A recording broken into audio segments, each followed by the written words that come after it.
So this is a video I have been planning on doing for a little bit. So essentially what this is going to be is this is going to be a guide for newer players as to how they should build their weapons. The first thing I'm going to mention is that this is not going to include overclocks at all. So we're not going to be talking about any of the overclocks because your overclocks, usually you won't get access to your overclocks until you prestige a dwarf for the first time, and it does take a while to build up. So for a majority of the game, as you're leveling your classes, you're actually not going to be having access to your character, to like your overclocks and that for a lot of characters. I'm trying to find, there we go. It's going to take you a decent amount of time to get to a respectable level of overclock. So as of right now, for how I decided to play the game for my playthrough, I wanted to get everybody prestige once, and I wanted to get all the weapon mods unlocked for every weapon before I actually got overclocks. In fact, I actually only have one overclock, which is for my revolver. Now, the reason why I went this way is because it lets you understand how the weapons work. So the general overview, this video is just going to be a short guide. I'm not expecting it any more than 10 minutes as to what you are looking for when you build a weapon. So first off, as you play a class, let's say you are playing the gunner, right? You start off on the gunner, you fall in love with the gunner, and you just start playing the gunner through. So the first weapon that you have access to your minigun, and you have access to your revolver. So you're playing your minigun, and as you level up, you see you have these modification choices, and you can only have one at a time equipped, which some new players don't know. Example right here, where there's nothing there, it shows you don't have anything equipped. When you put your modification on, you'll see how it lights up. And so sometimes you'll purchase a second modification. You'll say, well, I have both active now, right? No, you don't. You only have one. So the first thing to note is that overclocks change how a lot of your weapons play. All right? Probably the best example of this is like, for example, the heavy revolver. So if I were to take this off, you would notice that I have a large pool of ammo and a lot less damage. But when I put this back on, I now have less ammo, but a lot more damage.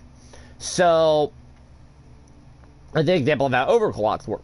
But if you didn't know, a lot of weapons can actually change how they play dramatically based off of certain upgrades. Probably a better example of this is with the EPC. So in the EPC, your final 3 upgrades, all 3 of these modifications drastically change how the weapon plays. Probably another good example is going to be the breach cutter for the engineer.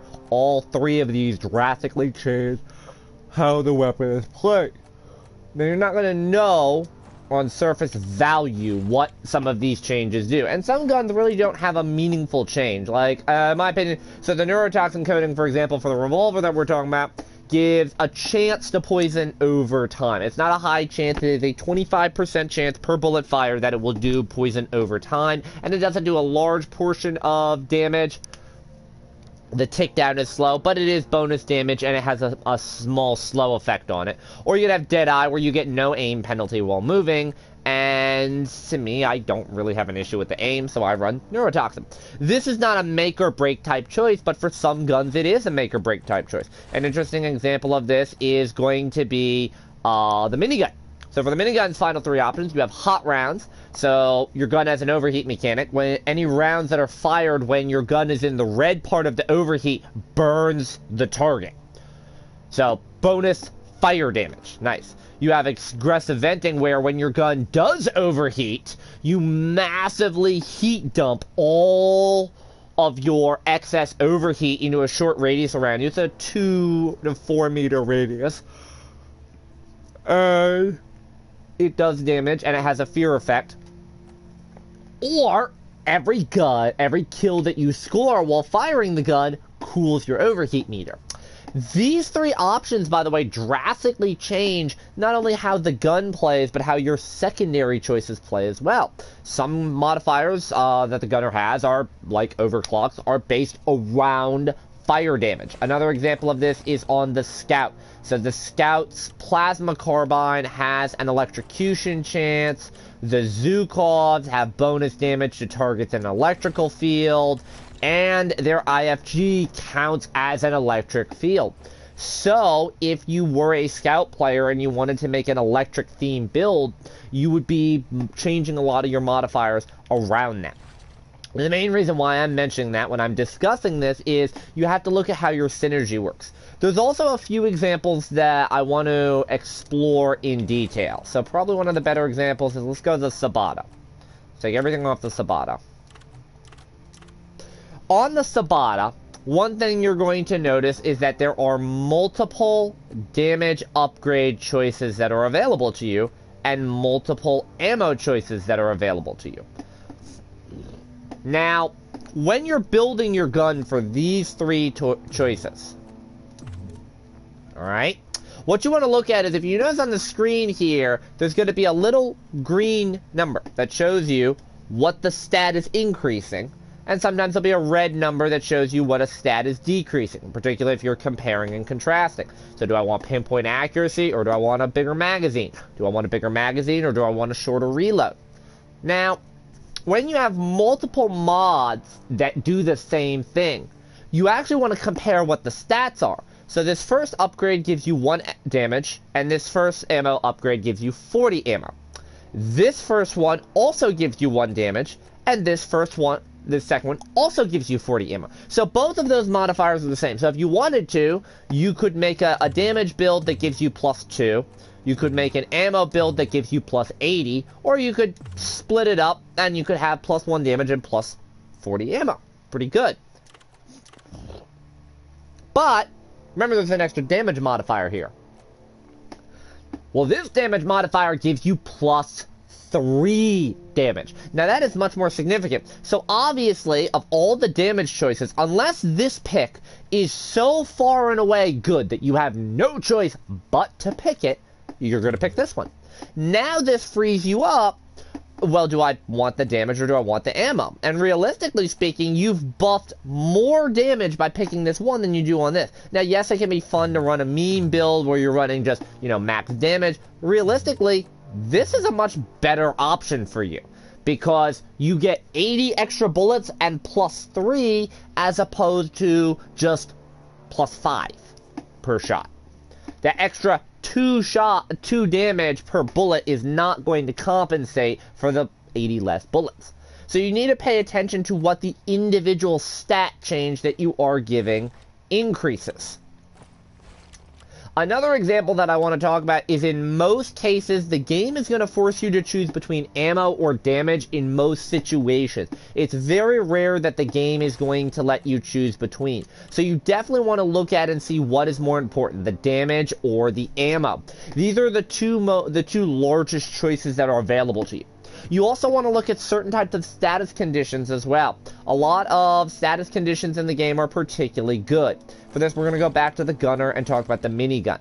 The minigun has 3 possible choices in Tier 3 that are all relatively good, that all do different things. So armor break is the mechanic that your bullets break armor faster. Now this doesn't just benefit you, this benefits your team.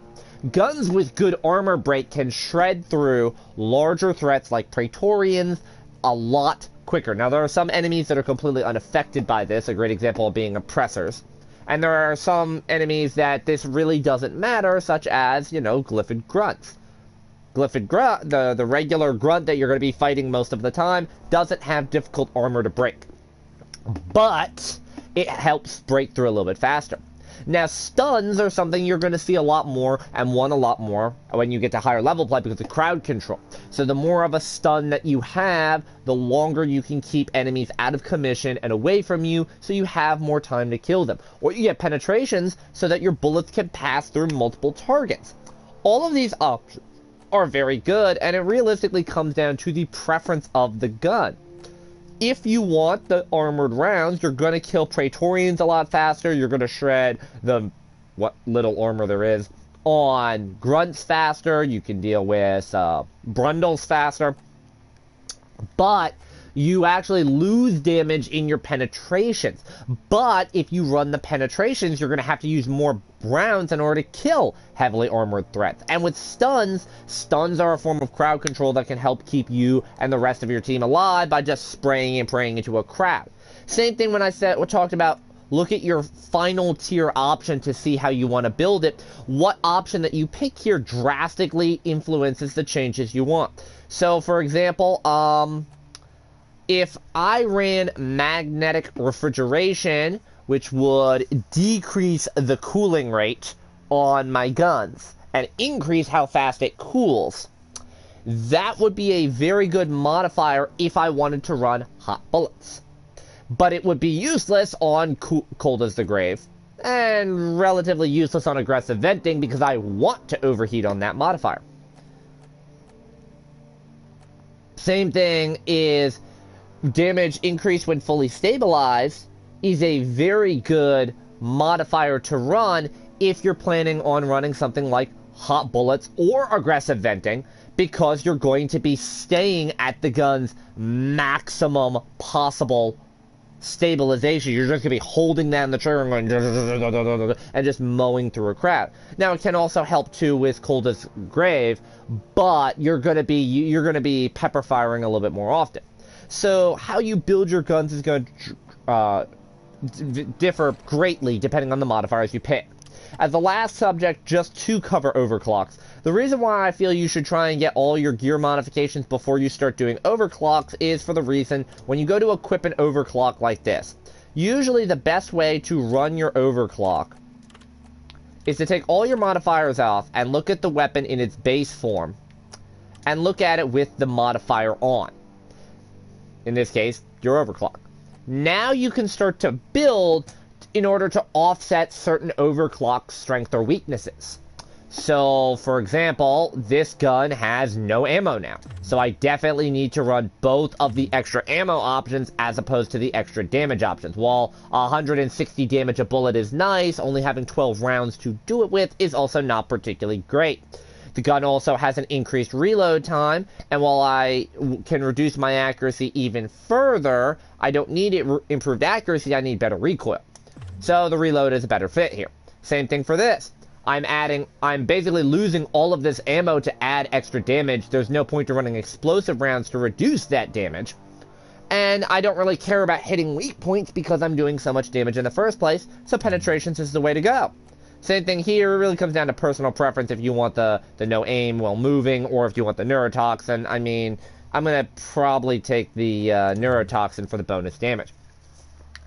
If you don't have all the modifications for your weapon, this becomes more difficult where you have to go ahead and do that. Now, for some overclocks, this isn't particularly an issue.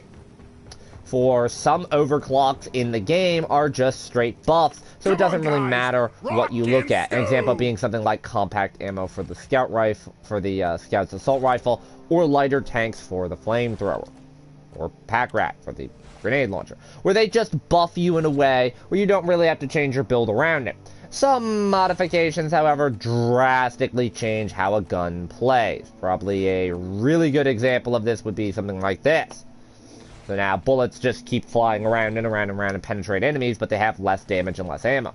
So it's important to understand how you should build your weapons before you start looking at your overclocks. And I set this up to let y'all know I will be planning a series on weapon modifications as to what each weapon modification does, if they're good, if they're bad, and maybe some changes I would like to see to each class's guns while I'm working on acquiring all the overclocks. So, thank you for watching.